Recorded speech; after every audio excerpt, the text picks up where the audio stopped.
నమస్కారం city news కు స్వాగతం నా పేరు కళ్యాణ్ కేంద్ర ప్రభుత్వం అందిస్తున్న పథకాలను సమర్థవంతంగా వినియోగించుకోవాలని కర్నూలు పార్లమెంటు సభ్యులు బస్తిపాటి నాగరాజు అన్నారు ఈ మేరకు నగరంలోని సునేనా ఆడిటోరియంలో జరిగిన దిశ కమిటీ సమావేశంలో ఆయన పాల్గొన్నారు నగరంలోని జిల్లా కలెక్టరేట్ సునయానా ఆడిటోరియంలో కర్నూలు పార్లమెంటు సభ్యులు బస్తిపాటి నాగరాజు అధ్యక్షతన దిశ సమావేశం నిర్వహించారు. ఈ సమావేశంలో జిల్లా పరిషత్ చైర్మన్ ఎర్రబోతుల పాపిరెడ్డి, జిల్లా కలెక్టర్ డాక్టర్ ఏ సిరి, దిశ కమిటీ రాష్ట్ర స్థాయి సభ్యులు, జిల్లా స్థాయి సభ్యులు పాల్గొన్నారు. సమీక్ష నిర్వహించారు.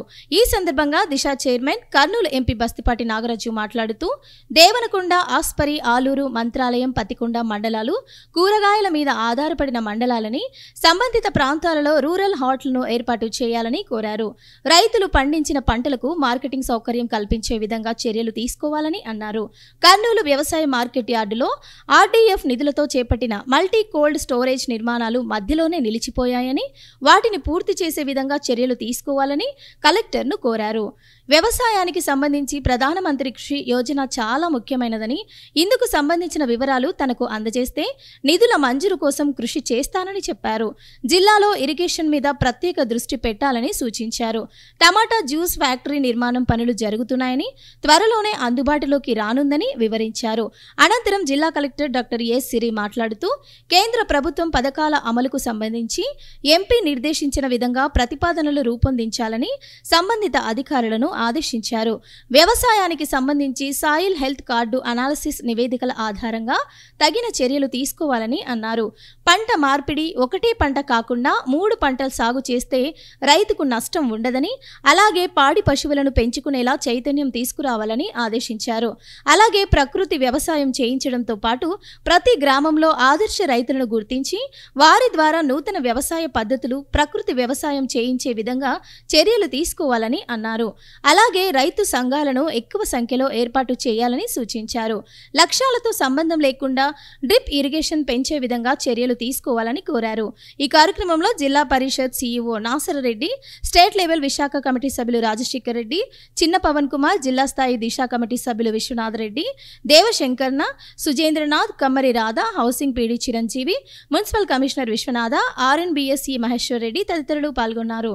రక్తదానంపై ఉన్న అపోహలను తొలగించుకొని ప్రతి ఒక్కరూ రక్తదానం చేసేందుకు ముందుకు రావాలని ఎన్సీసీ అధికారి కేసీ రెడ్డి అన్నారు.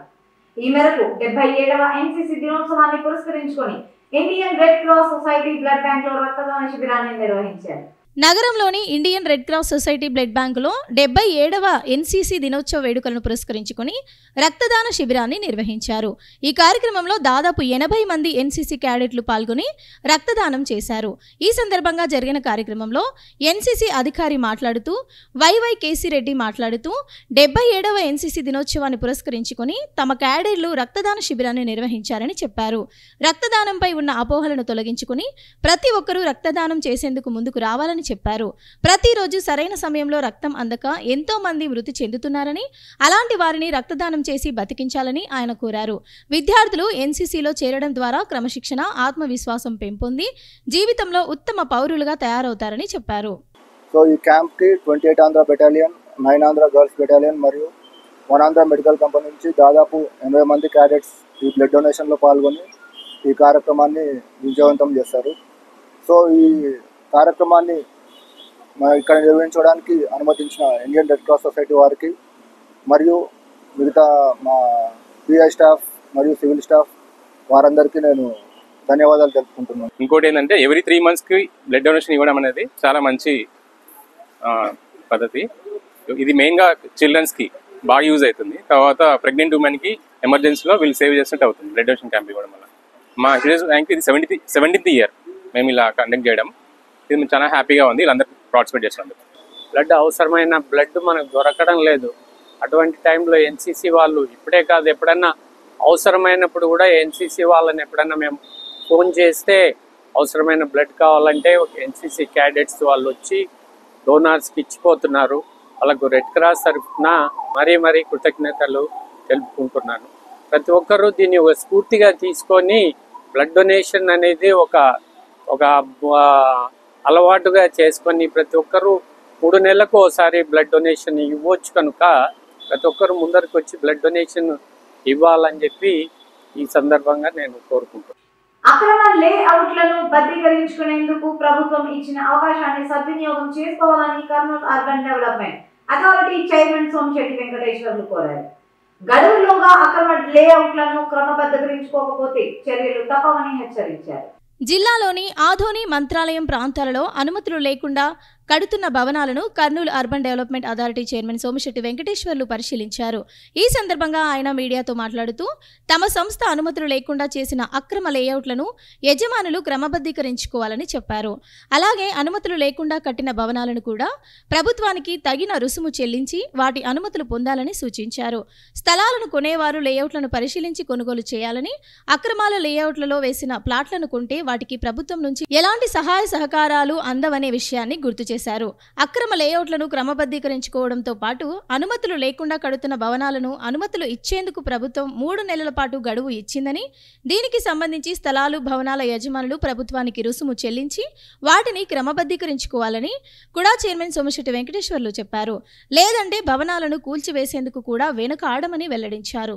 మేమంతా ఈ 4 నెలలు ఇంకా మా పనంతా ఇదే. ఇంకా ఈపీఎస్ ప్రభుత్వానికి డబ్బు చెల్లించాలి, ఎల్ఆర్ఎస్ కింద ఉన్నటువంటి రుసుము చెల్లించాలి.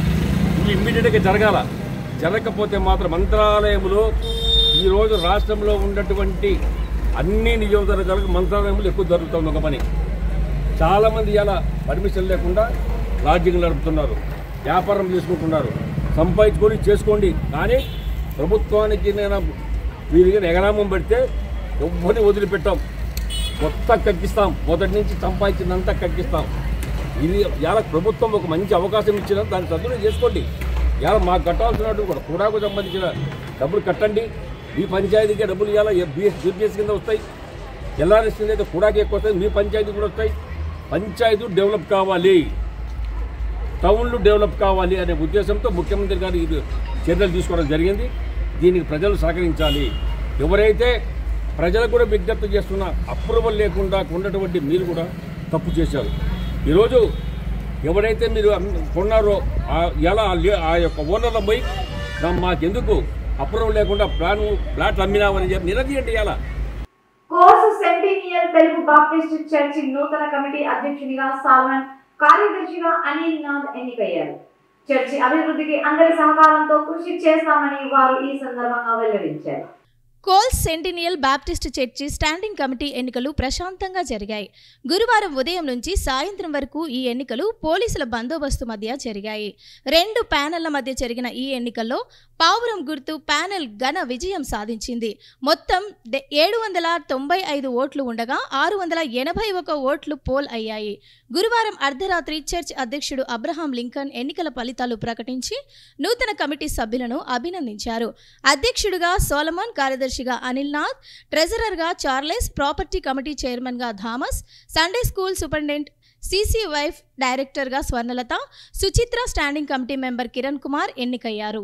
2025-27 సంవత్సరం గాను జరిగిన ఎన్నికలలో మరి పౌరం గుర్తు ప్యానెల్ వారు మొత్తం 7 మంది గెలవడము ఇదొక చారిత్రాత్మకమైన విజయంగా మేము తెలియజేస్తున్నాము.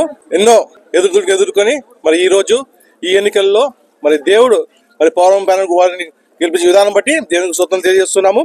మరి కోల్సేని తెలుగు బాప్టిస్ట్ సంఘంలో మరి చేయవలసిన కార్యం చాలా ఉన్నాయి. మరి అన్నిటి కూడా మరి దేవుడి నామమున మేము ముందుకెళ్ళి మరి సంఘ క్షేమానికి, సంఘ అభివృద్ధికి, సంఘ ఐక్యతకు పాటుపడతామని మేము తెలియజేస్తున్నాం. అదే మాదిరి మరి ఎన్నికల ముందు మేము ఇచ్చే మేనిఫెస్టోలో దాదాపు 31 అంశాలు మేము పేర్కొన్నాము. ఆ 30 అంశాలను కూడా పరిపూర్ణంగా నెరవేర్చుటకు మేము తప్పకుండా మా వంతు సహకారం అందిస్తామని మరి మీడియా ముఖంగా చేరొచ్చిన కర్నూలు ప్రజలందరికీ కూడా మేము తెలియజేస్తూ, అయ్యా ఈ ఎలక్షన్స్ మా సంఘానికి చాలా ప్రెస్టీజియస్ ఎలక్షన్స్. ఇవి హైకోర్టు ఉత్తర్వు మేరకు జరిపినటువంటి ఎలక్షన్స్. దీనికి సహకరించినటువంటి పోలీస్ శాఖకి అయితేనేమి, మరియు మా సంఘస్థులు అయితేనేమి, మా ఓటర్ మహాశయులు అయితేనేమి, వీరందరికీ కూడా మేము వందనాలు.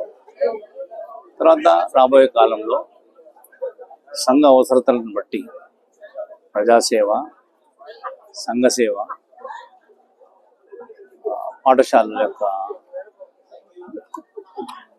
నిర్వాహకంలో కొంత చర్చగా చొరవ తీసుకొని సేవ చేయాలని ఆశపడుతున్నాను. ప్రెసిడెంట్గా ఎలక్ట్ అయినాను, సంఘ ప్రెసిడెంట్గా. టీవీ టెక్నీషియన్లకు ప్రభుత్వ పరంగా అవసరమైన సహాయ సహకారాలు అందించాలని Andhra Pradesh electronic and TV mechanics union రాష్ట్ర అధ్యక్షుడు జనార్దన్ రావు కోరారు. ఈ మేరకు నగరంలో టెలివిజన్ డే సందర్భంగా టీవీ టెక్నీషియన్లు ర్యాలీ నిర్వహించారు. నగరంలో Andhra Pradesh electronic and TV mechanics union ఆధ్వర్యంలో టెలివిజన్ డే వేడుకలను ఘనంగా నిర్వహించారు. టెలివిజన్ను కనిపెట్టిన దినోత్సవాన్ని పురస్కరించుకుని నగరంలో టీవీ టెక్నీషియన్లు ర్యాలీ నిర్వహించారు.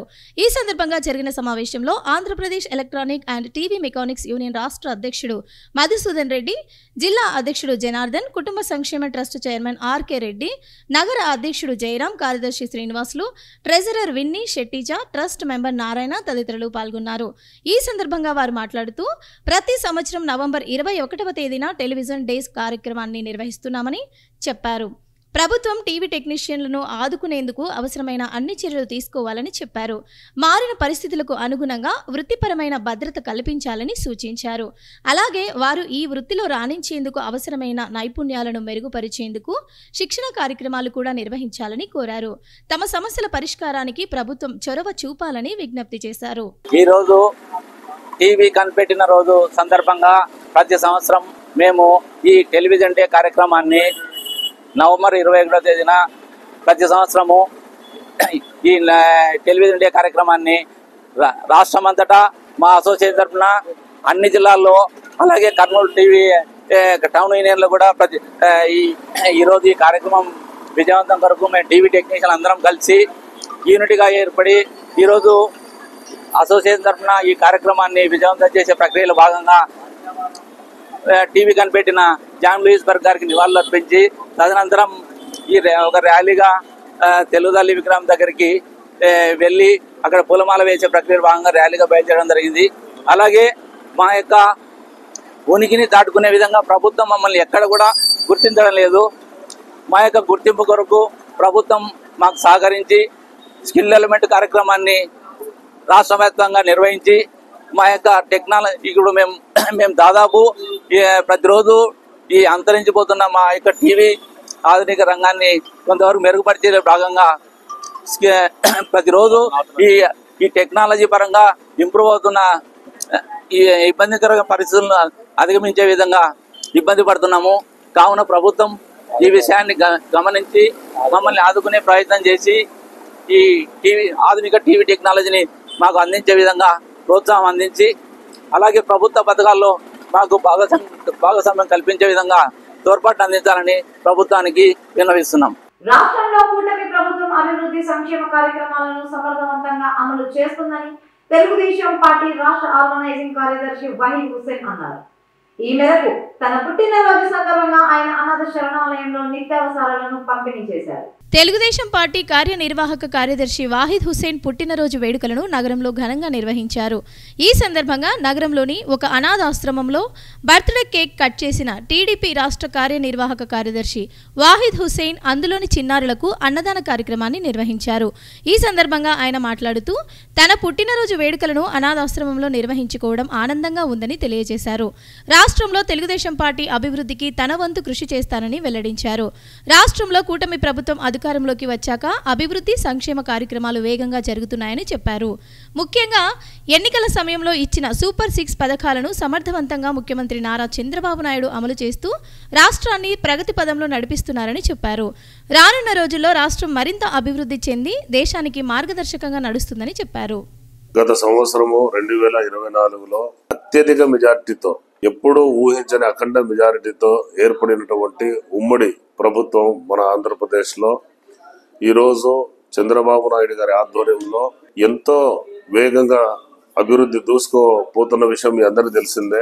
ఈ సూపర్ 6 ఏదైతే హామీ ఇచ్చి ప్రభుత్వాన్ని సుస్థిరపరచుకున్నామో, ఈ సూపర్ 6 ప్రభుత్వం వచ్చిన తర్వాత సూపర్ 6 మనం ఏదైతే కమిట్మెంట్ ఇచ్చామో ప్రతి ఒక్క కమిట్మెంట్ చేసుకుంటూ ముందుకు తీసుకుని వెళ్తూ, అలాగే మన గౌరవ ముఖ్యమంత్రి వర్యులు, అలాగే మన నారా లోకేష్ గారు, తర్వాత పవన్ కళ్యాణ్ గారు, వీళ్ళు ముగ్గురు వాళ్ళ యొక్క ఆధ్వర్యంలో ఈరోజు మన రాష్ట్ర ప్రభుత్వం చాలా వేగంగా అభివృద్ధి పథంలో నడుస్తూ ఉంది. రాబోయే రోజుల్లో ఆంధ్రప్రదేశ్ స్వర్ణాంధ్రప్రదేశ్ మనము వైపు మనం అడుగులేస్తున్నాము. మన గౌరవ ముఖ్యమంత్రి వారిలో శ్రీ నారా చంద్రబాబు నాయుడు గారి విజన్ ఏదైతే ఉందో 2047కి ప్రపంచంలో గుర్తించబడే రాష్ట్రంగా ప్రపంచ స్థాయిలో ప్రపంచంతో పోటీ పడే స్థాయిలో మన రాష్ట్రం ముందుకెళ్తుందని చెప్పేసి చెప్పడంలో ఎటువంటి అతిశయోక్తి లేదు. ఈరోజు చాలా మంది మా అభిమానులు ఎవరైతే ఉన్నారో ఈరోజు నా పుట్టినరోజు సందర్భంగా ఇక్కడికి వచ్చేసినటువంటి వాళ్ళందరికీ కూడా నేను రెండు చేతులు జోడించి అందరికీ కృతజ్ఞతలు తెలియజేసుకుంటూ thank you very much. Thank you అనండి. నమస్కారం. విద్యార్థులు మత్తు మాదక ద్రవ్యాల వినియోగానికి దూరంగా ఉండాలని 3వ పట్టణ సిఐ శేషయ్య కోరారు. ఈ మేరకు నగరంలోని బి క్యాంపు ప్రభుత్వ బాలుర ఉన్నత పాఠశాలలో నార్కోటిక్స్ డ్రగ్స్ పై అవగాహన కార్యక్రమాన్ని నిర్వహించారు. నగరంలోని బి క్యాంపు బాలుర ఉన్నత పాఠశాలలో 3వ పట్టణ సిఐ శేషయ్య ఆధ్వర్యంలో మత్తు మాదక ద్రవ్యాల వినియోగం వాటి దుష్పరిణామాలపై అవగాహన కార్యక్రమాన్ని నిర్వహించారు. ఈ సందర్భంగా జరిగిన కార్యక్రమంలో పాఠశాల ప్రధానోపాధ్యాయుడితో పాటు అధ్యాపక సిబ్బంది విద్యార్థులు పాల్గొన్నారు.